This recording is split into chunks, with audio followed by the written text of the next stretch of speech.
On est toujours ensemble sur Média TV. Merci de nous rester fidèles. Tout de suite, place à l'invité de la rédaction. Bonjour Omar Baldé. Bonjour Pape Sergio. Ça fait longtemps, très longtemps qu'on n'a pas partagé ce plateau ensemble. Comment allez-vous ce matin? Effectivement, ça fait un bon temps, mais c'est un plaisir de vous revoir. Je vais bien parce que vous êtes là, Pape Sergio. Je vais aussi bien parce que vous aussi, vous êtes là, Omar Baldé. L'équipe Pape de la Sergio. matinale, disons, est là. Elle est là, toujours belle et toujours pragmatique. Effectivement, Pape Voilà. Sergio. Alors, tout de suite, on va enchaîner avec votre invité. Ce matin, vous recevez Alain Zouzi, un analyste politique. Il est à Kinshasa. Et vous allez revenir sur ces récentes sorties du Premier ministre malien de la transition. Il a parlé d'un probable report des élections. Il y a aussi l'affaire Wagner, mais aussi la réaction de Paris. Paris qui n'a pas du tout aimé l'attitude de Choguel Maïga, surtout quand ce dernier dit que le Mali a été abandonné en plein vol par la France. Exactement. Pour Paris, c'est des propos donc décevants et offensant.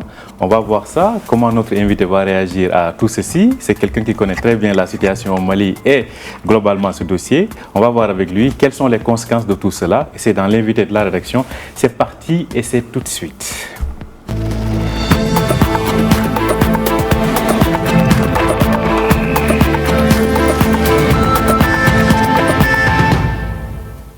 Bonjour et bienvenue sur Medi 1 TV. Un possible report des élections de février prochain, embarras de la CEDEAO, des relations tendues avec la France sans parler de l'entrée probable des mercenaires du groupe russe Wagner.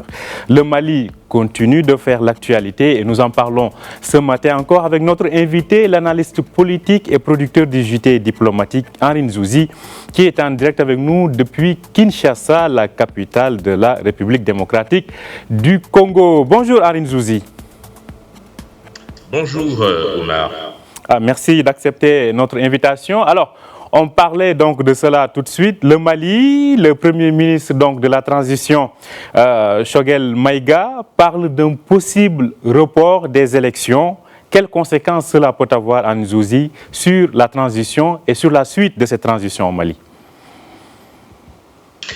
Alors, il faut rappeler que il y a les assises nationales qui sont prévues dans très bientôt et que donc il faut que les Maliens puissent réunir toutes les conditions nécessaires et suffisantes pour que les élections puissent se faire dans un climat apaisé. Mais au-delà des élections, c'est la refondation totale de l'État et son organisation. Alors, le fait que le Premier ministre ait envisagé un report n'a absolument rien de dramatique. Je pense qu'il faut arrêter d'avoir à l'esprit comme ça des dates ou un fétichisme par rapport aux dates qui pourraient être annoncées pour les élections.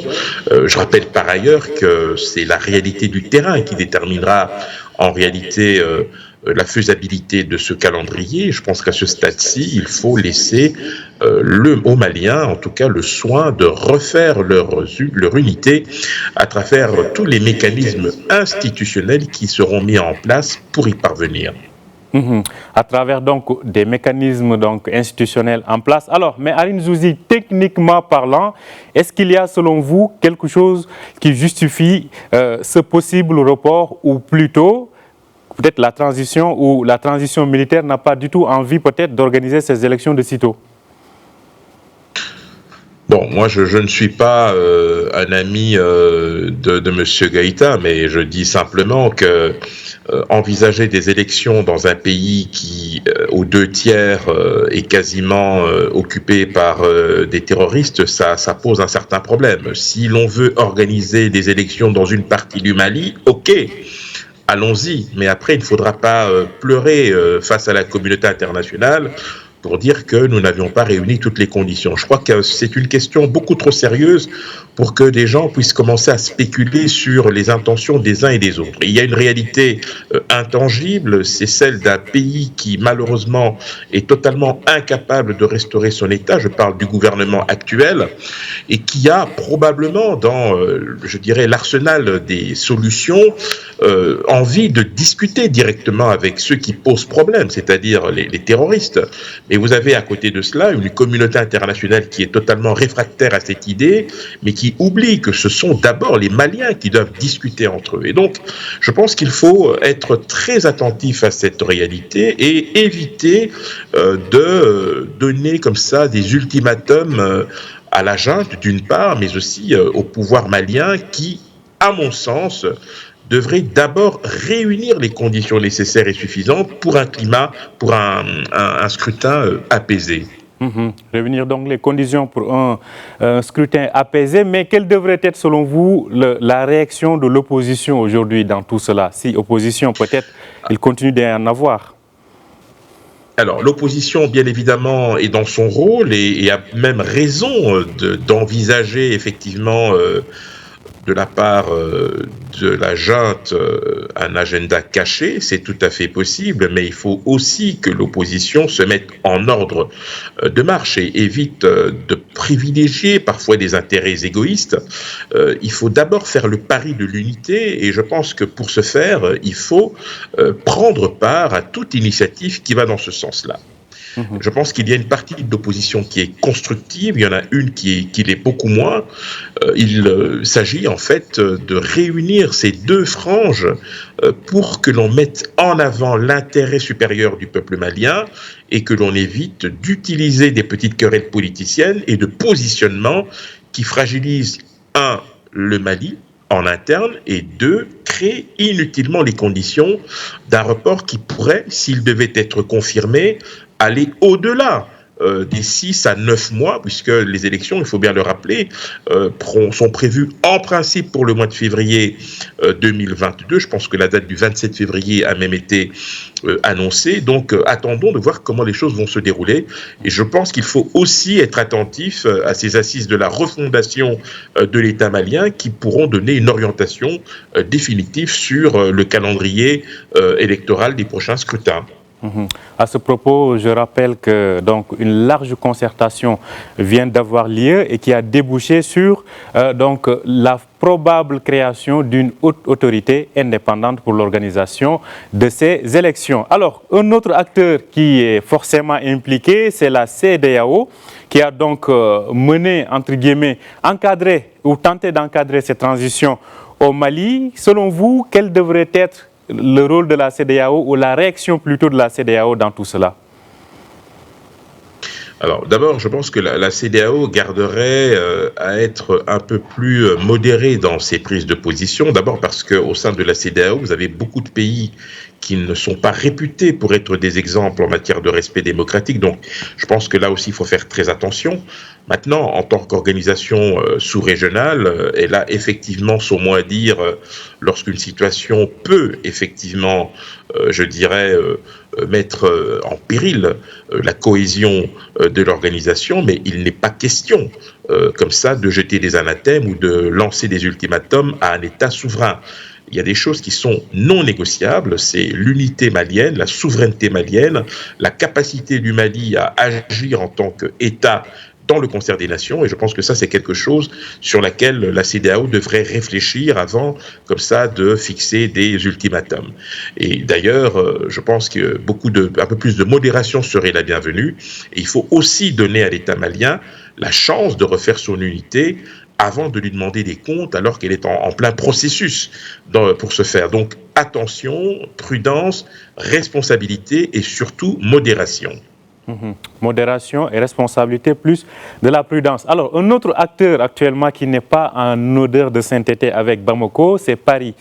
Ce matin même, Paris a réagi de façon quand même assez virulente, dénonçant des propos inacceptables et en tout cas malvenus de la part du Premier ministre de transition, donc Choguel Maïga, qui disait que la France a abandonné le Mali en plein vol. Selon vous, vers quoi Bamako et Paris peuvent-ils se diriger au cas où il y a cette poursuite de bras de fer? Bon, d'abord, il va falloir que les esprits se calment un tout petit peu. D'une certaine manière, Paris l'a bien cherché en annonçant unilatéralement l'allègement de son dispositif Barkhane sans même informer les autorités maliennes. Ce n'est pas du tout non plus acceptable du point de vue malien, de la même manière que le Premier ministre devrait effectivement mesurer ses propos, car si la France n'était pas intervenue au Mali, aujourd'hui, je pense que nous serions dans une situation très particulière. Ce qu'il faut savoir, c'est que le Mali, je l'ai rappelé, est un État souverain. Le Mali a tout à fait le droit de se chercher des partenaires qui peuvent l'aider éventuellement à résoudre sa situation sécuritaire. Du point de vue de la France, le choix du partenaire est... Selon certains, il s'agit encore d'une rumeur, eh bien, ce choix ne serait pas compatible avec le sens même de l'engagement français et européen dans la zone, mais la France a fait le pari de se redéployer, de se recentrer vers l'essentiel, c'est-à-dire la lutte antiterroriste, la formation des troupes, l'accompagnement dans certaines zones dites sensibles, et puis surtout la mise en place très attendue de la Task Force Takuba. Il faut bien le rappeler, qui est cette force spéciale composée de certains pays européens, dont il faut rappeler d'ailleurs que certains ont même commencé à reculer par rapport à tout cela, parce qu'effectivement, il n'y a pas beaucoup de visibilité à ce niveau-là. Il n'y a pas beaucoup de visibilité. Mais selon vous, aujourd'hui, le Mali a-t-il plus intérêt à continuer cette collaboration et cette bonne entente avec Paris, ou plutôt d'être dans une situation conflictuelle? Alors, Paris n'est pas encore parti. Paris a décidé de réduire son dispositif Barkhane de 5100 à plus ou moins 3000 hommes. Paris se redéploie, est en voie de le faire. On ne peut pas non plus prêter au Mali des intentions qui ne se sont pas encore matérialisées sur le terrain. Il est vrai qu'on a parlé du groupe Wagner, attendons d'en avoir des preuves. Moi-même, j'ai évoqué ce qui se murmurait dans certains cercles, à savoir l'envoi de 1000 hommes, avec notamment un accès à des zones dites minières pour compenser, je dirais, l'engagement de cette force. Mais encore une fois, on ne va pas renier à l'État malien qui est souverain le droit de diversifier ses partenaires, et tant pis si cela mécontente certains. Tant pis si cela mécontente certains. Mais cela dit, en termes donc de coopération régionale et de déploiement de façon intelligente de ces différentes forces qui sont aujourd'hui présentes, on a la force Barkhane, on a aussi Takuba, en plus donc du G5 Sahel, sans parler de la MINUSMA. Ça fait quand même beaucoup, mais malgré tout, la situation reste chaotique. Selon vous, sur le plan diplomatique, quelle intelligence ou quelle bonne entente faudrait-il aujourd'hui mettre en place, ou en tout cas à laquelle parvenir, pour enfin avoir une réponse commune et unique face à ces menaces-là dans la région et au Mali? Alors, il y a beaucoup d'intervenants, vous l'avez dit. On le voit, un manque cruel de cohérence entre ces différents dispositifs. Vous évoquiez la Task Force Takuba, mais elle n'est pas encore opérationnelle. Il y a effectivement un problème à ce niveau-là. Pour ce qui est du G5 Sahel, il faut bien rappeler que le principal problème reste celui du financement, en dépit du fait que certains pays ont déjà mis la main à la poche pour cela. Tant qu'une évaluation sérieuse n'aura pas été faite, aussi bien de l'action de la MINUSMA, de l'action du G5 Sahel et de tout autre dispositif qui viendrait en appui pour permettre de sécuriser la zone, on va aller de fuite en avant en fuite en avant.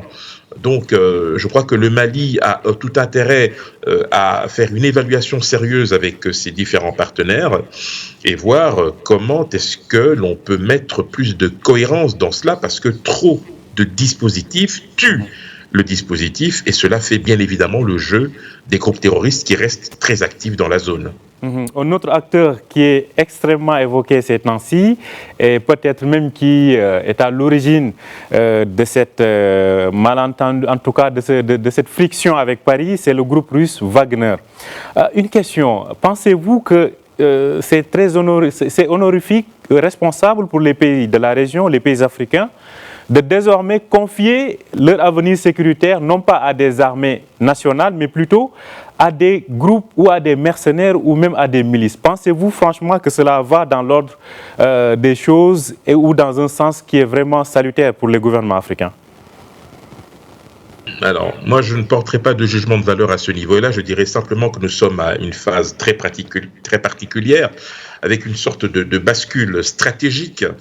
D'abord parce que les armées des pays voisins ne sont pas forcément mieux outillées pour venir en aide à l'armée malienne. On a le G5 Sahel, mais on voit qu'elle éprouve les pires difficultés à pouvoir stabiliser la zone. Il y a effectivement une alternative à l'engagement militaire des armées dites conventionnelles. C'est effectivement ces groupes paramilitaires. On peut effectivement reprocher le fait que ces forces paramilitaires sont souvent pointées du doigt pour des exactions ou pour le non-respect du droit humanitaire. Cela s'est vu dans certains théâtres d'opération, notamment en Syrie ou dans la guerre du Donbass, puisque l'on parle du groupe Wagner. Mais il appartient aux États qui font appel à ce type de coopération de pouvoir veiller scrupuleusement au cadre dans lequel ils évolueront. À l'heure actuelle, on le sait, le groupe Wagner est très actif en Centrafrique. Il suffit d'aller voir ce qui s'y passe. Voilà, pour pouvoir tirer des conclusions. Mais pour le moment, seuls les Maliens, s'ils décident effectivement de franchir le pas, auront, je dirais, la capacité de pouvoir limiter ou délimiter le cadre dans lequel cette force interviendra. Ce que l'on sait, c'est qu'il y a une partie dans le travail qui pourrait être fait par cette force Wagner, par le groupe Wagner sur place, c'est notamment la formation des militaires, mais aussi la protection des personnalités au niveau du gouvernement. Voilà, ne faisons pas de procès d'intention, attendons de voir comment les choses vont se faire. Et je pense que les autorités maliennes sont suffisamment intelligentes pour ne pas, disons, envenimer la situation inutilement, avec notamment des pays comme la France, qui, il faut bien le rappeler, se sont engagés de manière durable et qui ont aussi payé un lourd tribut dans cet engagement. Une dernière question. Tout cela, dans cette situation, on note quand même le silence assez assourdissant de l'Union africaine. Selon vous, quelle devrait être la position et le rôle de l'Union africaine dans ce conflit? Assez rapidement, Aline Zouzi. Écoutez, il y a un précédent qui veut que ce soit d'abord les organisations régionales de la zone concernée qui prennent les devants. L'Union africaine vient peut-être avec un rôle, j'allais dire, de conseil. Mais ce sont des sujets suffisamment délicats que pour, en tout cas, déléguer aux organisations sous-régionales le soin de trouver une solution. L'organisation panafricaine, elle peut rappeler les principes, sans plus. Elle peut rappeler les principes sans plus. Merci beaucoup, Aline Zouzi. Je rappelle que vous étiez en direct avec nous depuis Kinshasa, la capitale de la République démocratique du Congo, et que vous êtes analyste politique et producteur du JT diplomatique. Merci d'avoir été avec nous, Aline Zouzi. Merci, c'était un plaisir. À très bientôt. À très bientôt. Plaisir partagé. Merci à vous aussi de nous avoir suivis. Je rappelle que vous pouvez retrouver cet entretien sur notre site www.mediennews.com. Bonne journée et bonne suite de programme sur Médien TV.